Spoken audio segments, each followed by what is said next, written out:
சுவிசேஷம். இந்த நாளுக்குரிய தேவ வார்த்தை.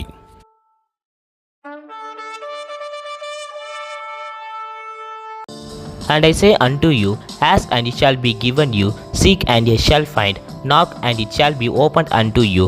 Luke 11:9. అటువలే మీరును అడుగుడి మీకు ఇయ్యబడును, వెతకుడి మీకు దొరుకును, తట్టుడి మీకు తీయబడును.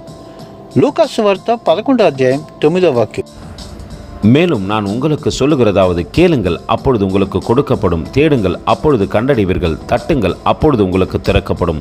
லூக்கா 11:9. அன்பின் தேவ பிள்ளைகளே, எதை கேட்க வேண்டும், எதற்காக தேட வேண்டும், எதை தட்ட வேண்டும் என்று யோசிக்கின்றீர்களா?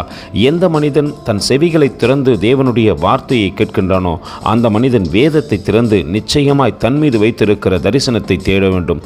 அந்த மனிதன் முழங்கால் படியிட்டு தேவ சமூகத்திலே பரலோக கதவுகளை தட்டும் பொழுது அவருக்கு நிச்சயம் திறக்கப்படும்.